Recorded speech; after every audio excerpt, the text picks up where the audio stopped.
we have the very interesting in-depth preview. A lot of feedback and requests are coming on the in-depth preview, and here we are with the in-depth preview of the new Samsung Galaxy Star Advance G350e, and obviously it is also known as Samsung Galaxy Star 2 Plus. So this is a device which we have in our hands. It's a very unique device with a very good screen size. It is a 4.3-inch screen size. The 4.4 KitKat comes pre-installed. So this is how the overall UI of the device looks like. It's pretty much like in a very low price range you get an Android KitKat. So it's a very interesting feature.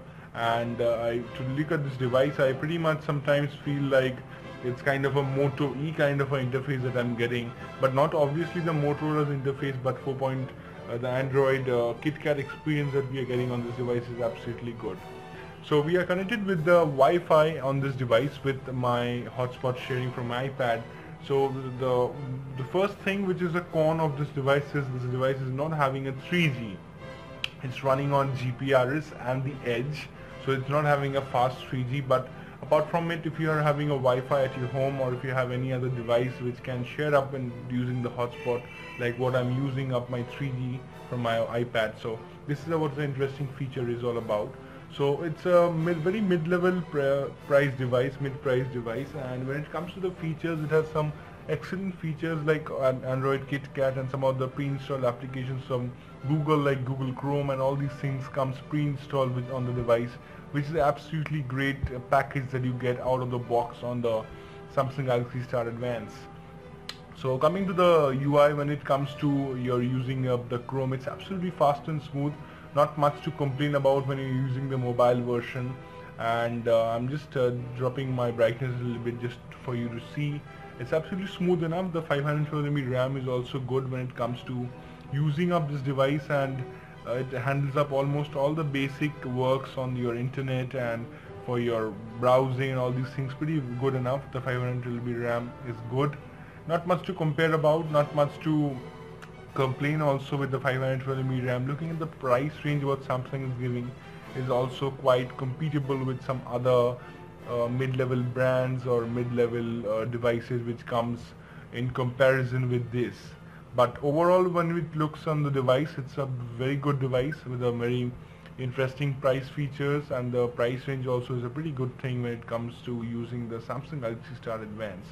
So let me just search on some of the interesting things on my Samsung Galaxy Star Advance, and the star results is pretty good enough when it comes to using up the hotspot from any other device or using up 3G. I have seen sometimes a little bit of lag or dropping of a network, or sometimes rather a delay also if you're using a 3G. But apart from it, when you're using some general regular websites, like I'm loading up Samsung's website in a desktop mode and obviously in the mobile mode at first, which I loaded up, it's very good when it comes to loading up in mobile versions or mobile modes or mobile websites. But keeping it aside, when I'm loading up the desktop view, it's pretty good, not much to complain about. But when it comes to switching from landscape to portrait, it's very decent and very responsive, I must say. But when it comes to using a full website, it sometimes takes a little bit of a time on loading some images and all. Like as you can see, it takes a little bit of time in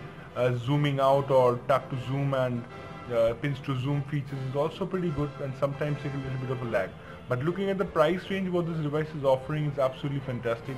Not much to complain at all with what this device is coming up in built in the price range that you're getting from the Samsung Galaxy Star Advance. So this is what the interesting feature of the internet is all about. So I've been getting a lot of responses or requests of people asking me just to show up the internet. So now the interesting feature is watching a video. So this device plays up HD videos pretty good enough. Like I've just downloaded a video from one of my other devices, and it's just playing up devices pretty fast, pretty smooth. You get a crisp 4.3-inch screen which displays a very good video playback also, but not an HD one, but still you get a decent enough screen resolution on this Star Advance or the Star 2 Plus.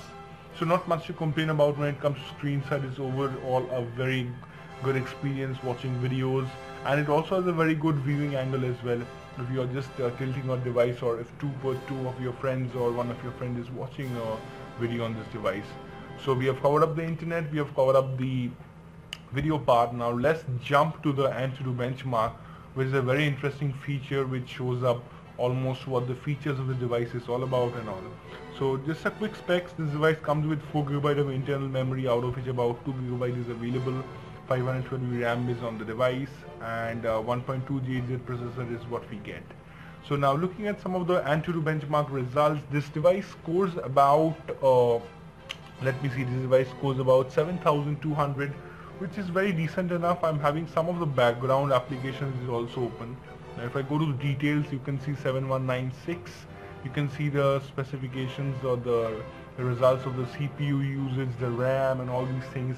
So not much to complain about at all when you're getting this kind of a device at the price range. But if you look at the price range, which I'm obviously mentioning almost many a times from now, it's pretty good enough, not much to complain on this device. So Antutu benchmark was running with some of the applications which was running at the back, like galleries on all was open at the back or the background, but still you get some very interesting scores. Now jumping to the camera, you have a very good enough camera on this device. It is a 3-megapixel camera with a with a flash also on this device, which is a very interesting feature. So you can just customize the flash feature. Looking at some of the options, you can get a timer, you can just increase your contrast levels up, or you can crank up the contrast levels, you can put it down. So you can just have a little bit of a customization options when you're using up your options on the camera. This device doesn't have a front facing camera, but still when it comes to the settings, you can give some options like recording mode to normal or limit to MMS, like if you're sharing your videos over the internet and all, so you can just customize it accordingly. Looking at some of the options, you get auto mode, which is decent enough, sound and shot, like if you're taking a photo and all and want to record some sound at the background. You get panorama, which is a very interesting feature where you can take a very wide angle photographs, which displays is pretty good enough, not much to complain on the 3.15 megapixel camera. And there's obviously the night mode, which shoots up pretty good but not a very average photo in the night.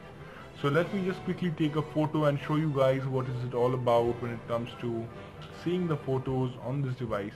So it directly shoots a pretty good photo, about almost a crisp photo on this device. The video is also good, but it doesn't shoot a full HD video.